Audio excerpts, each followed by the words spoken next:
Avokati Adriana Kalaja u paraqit këtë të mërkurë në ambientin të prokurorisë së posaçme ku dorëzoi ato që e cilësoi si prova të reja që vërtetojnë dënimin penal për falsifikim dokumentash dhe dëbimin në 2 raste nga Greqia të gjyqtares së posaçme Irena Gjoka. Pas depozitimit të dokumenteve, Kalaja doli në një deklaratë për media duke akuzuar gjyqtaren për shkelje të rënda ligjore dhe penale. Është konfirmuar jo vetëm dënimi penal i shtetases Irena me 3 mbiemra në autoritetet greke, jo vetëm që ky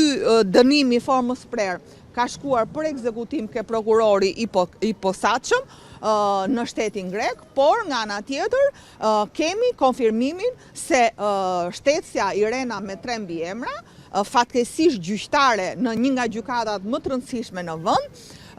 nuk ka deklaruar as dhe dëbimin 2 herë nga shteti grek, atë të vitit 2002 dhe atë të vitit 2003, dhe siç jeni vënë në dije ju si media, është një prokur ku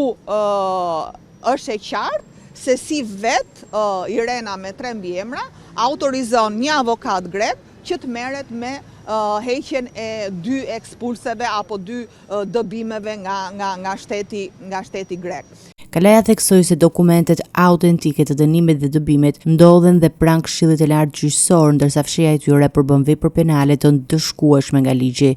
Ky është një fakt penal, është një fakt penal i dënueshëm dhe i ndëshkueshëm, ashtu si kundër kanë qenë dhe rastet precedente, qoftë të gjyqtarit Admir Thanca, qoftë dhe 2 antarëve të Komisionit Pavarur të Apelimit, që janë Luan Daci dhe Ardian Hajdari. Në përfundim, avokatja e kërkoi Këshillit të Lartë gjyqësor që të ndërmarrë masa të menjëhershme administrative ndaj gjyqtares Irena Gjoka, duke nisur me pezullimin nga detyra dhe duke vijuar me shkarkimin e saj përfundimtar.